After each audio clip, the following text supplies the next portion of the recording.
803 কোটি টকাৰ expenditure budget আগবঢ়াইছে।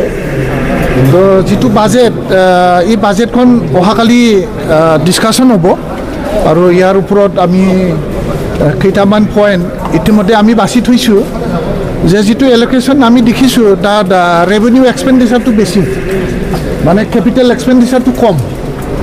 তো আমাকতো বি টি চি লাগে ৰেভিনিউ এক্সপেণ্ডিচাৰটো বেছি লাগে, কেপিটেল এক্সপেণ্ডিচাৰটো লাগে। তাৰমানে আমাৰ ইনফ্ৰাষ্ট্ৰাকচাৰ ডেভেলপমেণ্টটো হ'ব লাগে আৰু ৰেভিনিউ এক্সপেণ্ডিচাৰ মানে গ্ৰেণ্ড চি নাই। বি টি চিৰ টকাটো বেছি গ্ৰেণ্ড চি নিডত খৰচ কৰিব বিচৰা দেখা গৈছে। যেনিবা এডুকেশ্যন ডিপাৰ্টমেণ্ট 100% মানে ৰেভিনিউ এক্সপেণ্ডিচাৰ দেখুৱাইছে। তো তেতিয়াহ'লে বি টি চিত এডুকেশ্যন ডিপাৰ্টমেণ্টত কোনো এটা স্কুল বিল্ডিং বা ইনফ্ৰাষ্ট্ৰাকচাৰ ডেভেলপমেণ্ট নহ'ব বুলি আমি ধৰি লৈছোঁ। এনেকুৱা বহুত ডিপাৰ্টমেণ্ট আছে যিটো ৰেভিনিউ এক্সপেণ্ডিচাৰটো বেছি দেখুওৱা হৈছে আৰু কেপিটেল এক্সপেণ্ডিচাৰ মানে প্ৰভিশ্যনটো কম ৰাখিছে। ইয়াৰ ওপৰত আমি ৰাখিম। আৰু এটা মানে হাস্যকৰ কথা যে RNB চিভিল হস্পিটেলটো যেনেকৈ আছে সেনেকৈয়ে থাকিব বুলি তেওঁলোকে আজিৰ পবিত্ৰ সদনতো কৈছে। কিন্তু ইতিমধ্যে জইণ্ট ডিৰেক্টৰ আৰু আমাৰ superintendent of RNB civil hospital ইতিমধ্যে শ্বিফটিঙৰ অৰ্ডাৰ দি পেলাই 6টা মানে ডিপাৰ্টমেণ্ট ইতিমধ্যে শ্বিফটিং কৰিলে। আৰু বাকী থকা যিটো ডিপাৰ্টমেণ্ট এইটো গ্ৰেজুৱেলি শ্বিফটিং হ'ব বুলি ইতিমধ্যে অৰ্ডাৰত লিখা আছে। সেইটো তেওঁলোকৰ বক্তব্য আৰু যিটো মানে চৰকাৰী কাম সেইটোত মানে মিল নাই দেখা গৈছে।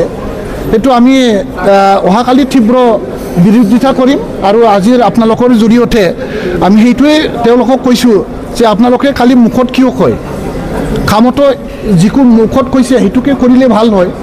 তো আপোনালোকে RNB চিভিল হস্পিটেল যেনেকৈ আছে সেনেকৈয়ে থাকিব বুলি কৈছে।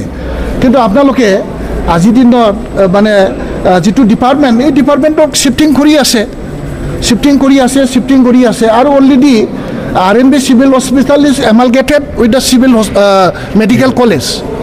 মেডিকেল কলেজ এণ্ড হস্পিটেল, তাৰ লগত অলৰেডি এমালগেটেড হৈ গৈছে। ইয়াৰ যিটো ষ্টেটাছ কম মেইনটেইন কৰক। RNB চিভিল হস্পিটেলে যেনেকৈ আছিলে, যেনেকৈ ৰাইজক সেৱা কৰিছিলে, যেনেকৈ আমাৰ ডক্টৰ আমাৰ ষ্টাফবিলাক আছিলে, নাৰ্ছবিলাক আছিলে, মেডিকেল ষ্টাফবিলাক যেনেকৈ আছিলে সেনেকৈয়ে ৰাখক। আৰু তেওঁলোকে কৈ আছে যে মানে মেডিকেল কলেজ ছেকেণ্ড বেচ এডমিশ্যন এপ্ৰুভেল হৈছে, এতিয়া বোলে তেওঁলোকৰ বোলে পেচেণ্ট দেখুৱাব লাগে। আৰে ভাই, আপোনালোকে মেডিকেল কলেজখন হোৱাত আমি চবে খুচি হৈছোঁ আৰু মেডিকেলবোৰে দায়িত্ব আছে, আমাৰো দায়িত্ব আছে। কিন্তু আমাৰ RNB চিভিল হস্পিটেলৰ পেচেণ্ট লৈ পেলাই মেডিকেল কলেজৰ মানে নেশ্যনেল মেডিকেল এছ'চিয়েশ্যনৰ মানে এপ্ৰুভেল পাব লাগে, সেই কথাটো ৰাইজক মানে আভুৱা পৰা যেন লাগে। তো আপোনালোকে কোৱালিটি কৰক। মেডিকেল কলেজ 1 বছৰ হৈ গ'ল খোলাটো, আজিলৈকে ভালকৈ কিয় ট্ৰিটমেণ্ট কৰিব পৰা নাই? আজিলৈকে বিচনা পত্ৰ আজিলৈকে ভালকৈ কিয় ট্ৰিটমেণ্ট কৰিব পৰা নাই? আজিলৈকে কিয় ডক্টৰ এপইণ্টমেণ্ট দিব পৰা নাই? আজিলৈকে কিয় ইয়াত নাৰ্ছিং ষ্টাফ, ইয়াত মানে অপাৰেশ্যনেল যিটো মানে ইনষ্ট্ৰুমেণ্ট, ইয়াত কিয় ইনষ্টলমেণ্ট কৰিব পৰা নাই? আপোনালোকে মেডিকেল কলেজখন কোৱালিটি থকা এটা মেডিকেল কলেজ খোলকচোন, এটা কোৱালিটি থকা হস্পিটেল খোলক। তেতিয়া হাজাৰ বেমাৰ অকল কোকৰাঝাৰ ডিষ্ট্ৰিক্টৰ পৰা নহয়, গোটেই অসমৰ পৰা ইয়াত বেমাৰী ট্ৰিটমেণ্ট কৰিবলৈ আহিব।